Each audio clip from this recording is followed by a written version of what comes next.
Good morning guys, मैं स्वागत करता हूं आपके अपने परिवार एग्जामपुर में। दोस्तों चुके सुबह और मैं आपके सामने लेकर के आ गया हूं वोकैबुलरी धमाका। जैसा कि आप सभी लोग जानते हैं कि हम स्टेप बाय स्टेप यानी कि एक एक क्लास करके बहुत आगे आ गए हैं और आज हमारी क्लास नंबर, मैं थोड़ा सा कंफ्यूज हूं, 160 है। ठीक है, 160 हमारी क्लास का नंबर है, यानी कि हम बहुत आगे आ चुके हैं। धीरे धीरे धीरे धीरे बहुत तमाम तरह के सिनोनियम करेंगे, तमाम तरह के एंटोनियम और सारे अभी जो काम चल रहा है हमारा वो चल रहा है आपके एसएससी की प्रीवियस ईयर वोकैब का।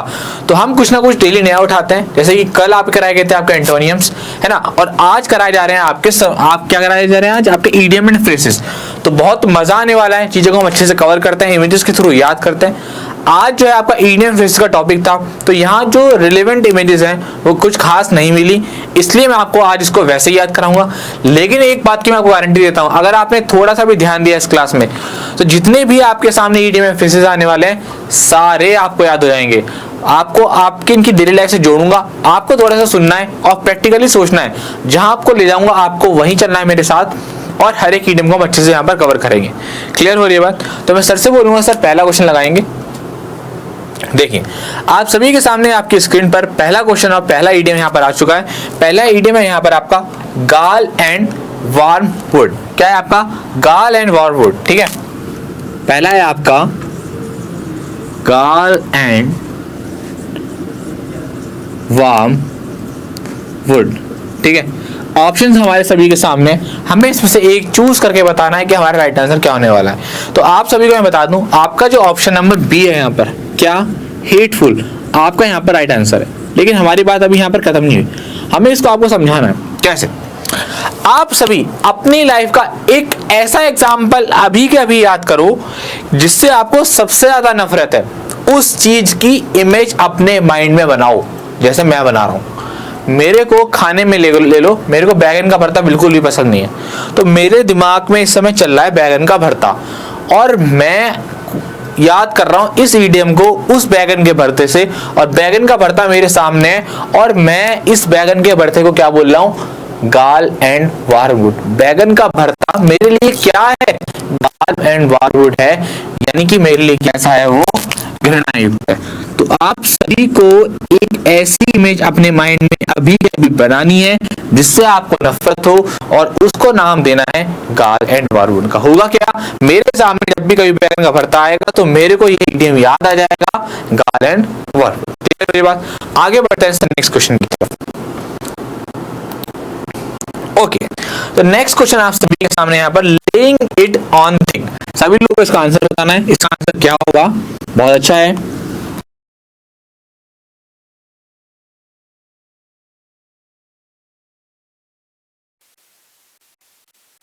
ओके।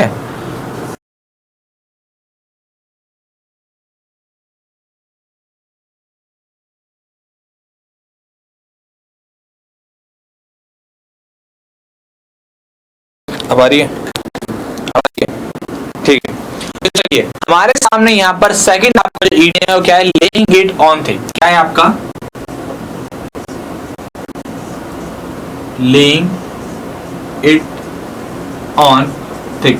ऑप्शन हमारे सभी के सामने है, हमें यहाँ पर एक आंसर हमारा सिलेक्ट करना है। तो जैसा कि आप सभी के सामने यहाँ पर ऑप्शन नंबर बी है, क्या है आपका? एग्जागरेशन। क्या है आपका? एग्जागरेशन, वो आपका यहाँ पर राइट आंसर हो जाएगा। होता क्या है ये? किसी भी बात को बढ़ा चढ़ाकर बोलना। क्या? बढ़ा चढ़ाकर। बहुत जबरदस्त एग्जांपल देने वाला हूं, बढ़ा चढ़ाकर बोलना। कैसे? देखिए हमारी जो ये जो आंटी वाली जो एक वो होता है ना, लेवल होता है, उसमें क्या होता है, कभी भी फंक्शंस वगैरह में आप जाएं तो जो ये जो मतलब पार्टी होती है ना, 4-5 लेडीज जो इकट्ठी हो जाती है आपस में और तारीफें करती हैं। तारीफें, अपनी तारीफें कैसे? वो बोलेंगे अरे मेरी साड़ी देखी है आपने, कैसी है? सामने वाले ने इतना सा बोल दिया अरे बहुत अच्छी है, तो बोलेंगे अरे अच्छी तो होगी, DLF मॉल से जो लेकर आई हूँ। पता है आपको कितनी है? सामने वाला पूछ भी नहीं रहा, पूरे 5000 की है, चाहे वो हो 1500 की, लेकिन बताएंगे इसको 5000 की। तो हमको वही इमेज याद रखनी है, क्योंकि ये प्रैक्टिकल एग्जांपल है, होता है ऐसा, इसलिए मैं आपको ये बात बता रहा हूँ। तो क्या होता है, शादियों में लेडीज अक्सर जो है लेइंग इट ऑन थिक करती हैं अपनी ड्रेस को लेकर के, और अक्सर ऐसी फितरत हर किसी की होती है। ज्यादातर क्या करते हैं लोग, है ना, अपनी बात को थोड़ा सा बड़ा चढ़ाकर बोलते हैं, होगा थोड़ा सा बताएंगे बहुत ज्यादा। तो लेइंग इट ऑन थिक मतलब एग्जैगरेशन, किसी भी बात को बड़ा चढ़ाकर क्या बोलना। क्लियर हो रही है बात? तो आप सभी लोग इसको नोट कर लेंगे। आगे बढ़ते हैं नेक्स्ट क्वेश्चन की तरफ।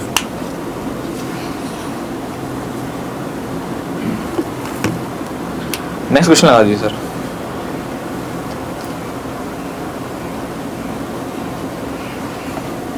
ज्यादातर लोग क्या करते हैं, है ना, 70% लोग जो है ज्यादातर बातों को बड़ा चढ़ाकर बोलते हैं कि भाई ऐसा है ऐसा नहीं है। ठीक है, नेक्स्ट क्वेश्चन की तरफ बढ़ते हैं। चलिए, तो नेक्स्ट क्वेश्चन नंबर 3 आपके सामने है, ओवर हेड एंड ईयर्स। क्या है आपके सामने? Over head and years. आप समझ रहे हैं, मतलब पूरी चीज के बारे में बात कर रहा है, ओवर हेड एंड ईयर्स। समझ रहे हैं ना मेरी बात को? यानी कि देखो, अगर आप इस पे थोड़ा सा ध्यान दो, ओवर हेड एंड ईयर्स, तो आपको यहाँ पर ऐसा लगेगा जैसे ही क्या कर रहा है, किसी भी चीज की कंप्लीटली के बारे में बात कर रहा है। तो ओवर हेड एंड ईयर हमारा क्या है, वो किसी को रिप्रेजेंट करता है यहाँ पे कंप्लीटनेस को। किसको? कंप्लीटली। अब आपको इसको कैसे याद करना है? जैसे अगर मैं आपसे बोलता हूं कि भाई मेरी जो 160 क्लास हो चुकी हैं, आपको इन 160 क्लासेस को कैसे करना है? ओवर हेड एंड ईयर्स करना है, यानी कि कंप्लीट करना है। फटाफट से आप एक काम करना है, आपको डेली कम से कम 3 से 4 क्लास करनी है। अगर आप 3 क्लास डेली करते हो तो आप जो है लगभग क्या है, आप 1.5 मंथ में जो है चीजों को कवर कर लोगे। मतलब 1.5 से 2 महीने लगेंगे आपको, मगर आपको सारी क्लासेस लर्न हो जाएंगी। तो आपको क्या करना है, सारी क्लास को ओवर हेड एंड ईयर्स करके क्या करना है, लर्न करना है। क्लियर होने के बाद नेक्स्ट लगाएंगे।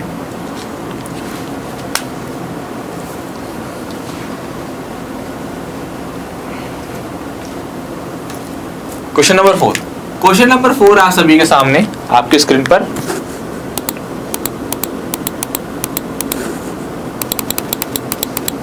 हाँ, हमारे सामने क्वेश्चन नंबर 4 है, स्मेल द रेड। क्या है?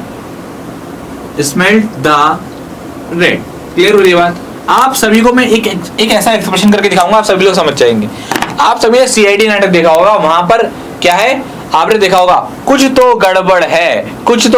एक कैरेक्टर है, यहाँ पर वो क्या करते हैं, ऐसे करके क्या करते हैं, इशारा करते हैं, और एक बड़ा अच्छा सिंबल है, कुछ तो गड़बड़ है। तो यहाँ पर क्या होता है, कुछ तो गड़बड़ है। अब आपको याद रखना है क्या है वो, स्मेल्ड द रैट है। वो ऐसे करके क्या होता है, ये कुछ तो गड़बड़ है, मतलब वो इशारा कर रहे हैं इस बात का कि कुछ तो रॉन्ग है। तो यहाँ पर आपका जो ऑप्शन नंबर जो है वो सी जो यहाँ पर सही हो जाएगा। Suspect that something is fishy, suspect that something is wrong, है ना, ये आपका यहाँ पर राइट आंसर हो जाएगा। तो जब पुलिस होती है ना, वो क्या काम करती है, उसको पहले से ही क्या हो जाता है, जो सीबीआई वगैरह होती है उनको पहले से ही स्मेल द रैट हो जाता है, उनको अंदाजा हो जाता है इस बात का कि कुछ तो गड़बड़ है।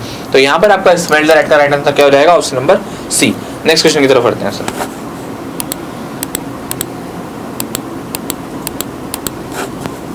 Question number 5।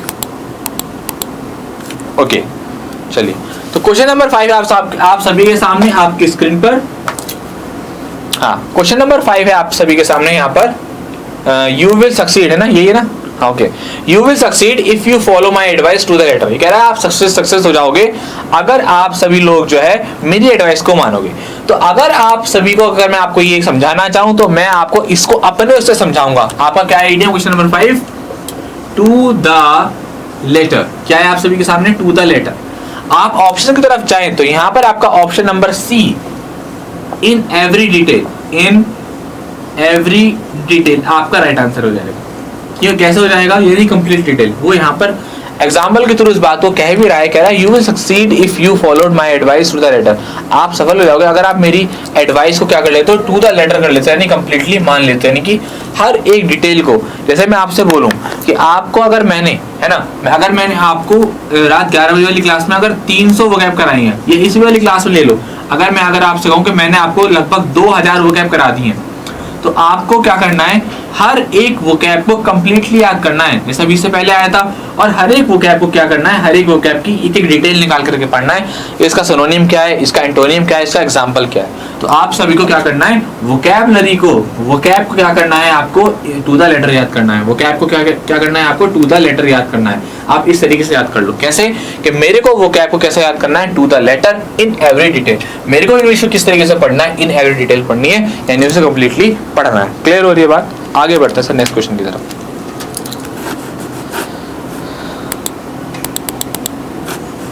Question number 6। Okay, question number 6 है यहाँ पर आपका, to keep the wall from the door. ये बहुत अच्छा है। देखिए भैया, जब कभी भी जो है गरीबी के दिन आते हैं, है ना, तो ये थोड़ा सा जो है हमारे सामने आ जाता है। यानी यहाँ पे लिख रहा है कि thousands puts on a daily fight to keep the wall from the door.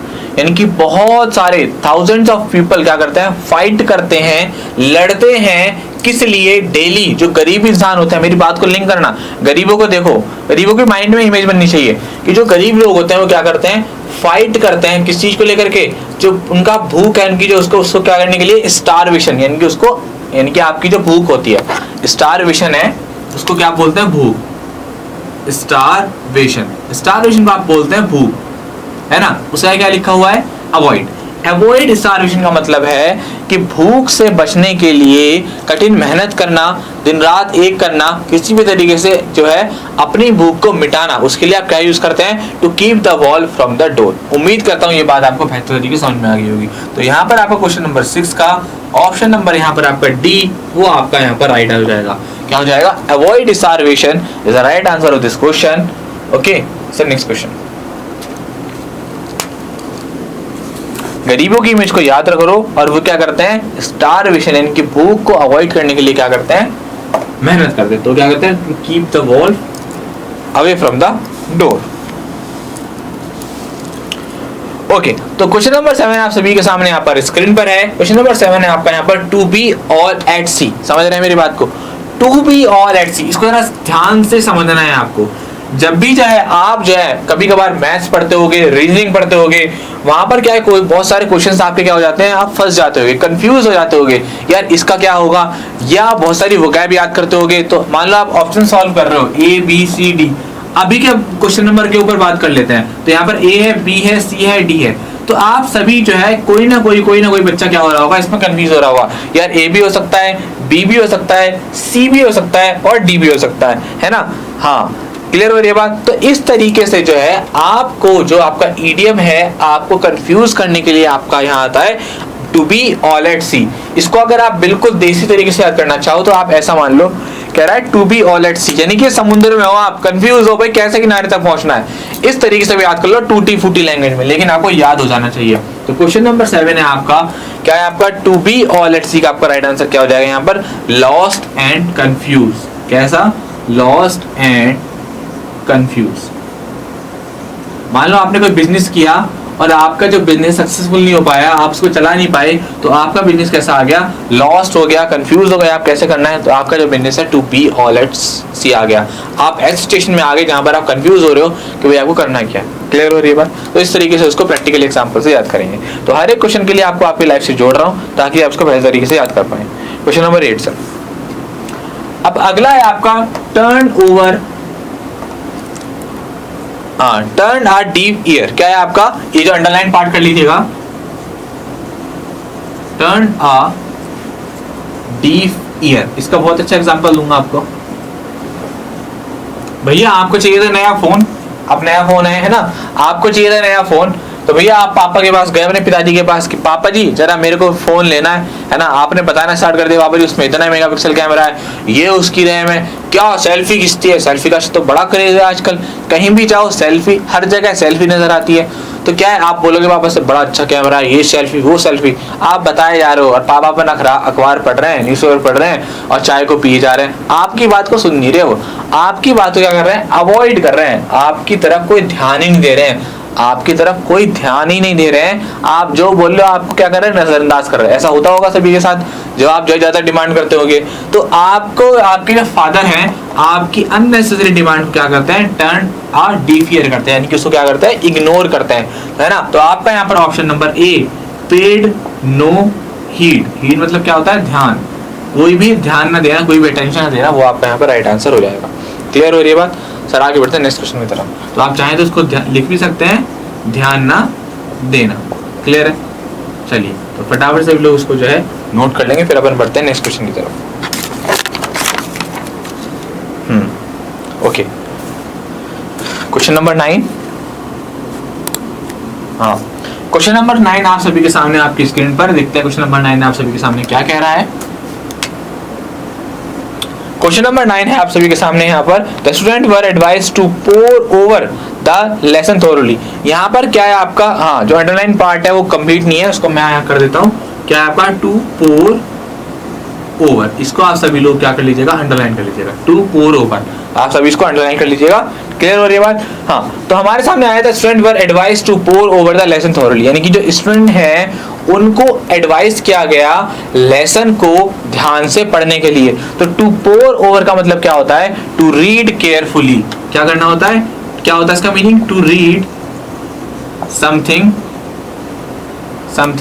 Carefully, to read something carefully, किसी भी चीज को ध्यान से पढ़ना, ध्यान से समझना, उसका क्या मीनिंग होता है आपका, to pour over, to pour over. ठीक है, अब हम इसके मीनिंग समझ लिया, इसके ऑप्शन की तरफ आएंगे। तो आपका यहाँ जो ऑप्शन नंबर ए दे रखा है, गो थ्रू, क्या दे रखा है, गो थ्रू, वो हमारा यहाँ पर राइट आंसर हो जाएगा। गो थ्रू क्या मीनिंग होता है आपका, ध्यान देना किसी की तरफ, ध्यान से किसी भी चीज को पढ़ना, उसको समझना। क्लियर हो रही है बात? आगे बढ़ते हैं सर नेक्स्ट क्वेश्चन की तरफ। तो आपको भी जो है इस क्लास को क्या करना है, टू पोर ओवर करना है, यानी कि ध्यान से इसको समझना है, ध्यान से इसको पढ़ना है। क्लियर है यहाँ तक? ओके, तो क्वेश्चन नंबर 10 आप सभी के सामने आपकी स्क्रीन पर, सभी लोग जो है ध्यान देंगे उस पर, क्या आंसर होगा सभी लोग बताएंगे। हाँ, तो क्वेश्चन नंबर 10 है यहाँ पर आप सभी के सामने, vote with their feet. Clear हो रही है बात? वोट विद देयर फीट, है ना। जब भी आप सभी के सामने ये आता है कि वोट विद देयर फीट, आप सभी को एक बात, कौन सा एग्जांपल याद रखेंगे, वोट क्या है आपके सामने, vote with their feet, vote with their feet. Clear हो रही बात? आप उसको याद कैसे करना है, जरूरी बात है ना। यानी कि मान के चलो आपके यहाँ पर इस समय अब तो जो है आपके इलेक्शन जो है वो फिनिश हो गए हैं आपके लोकसभा के।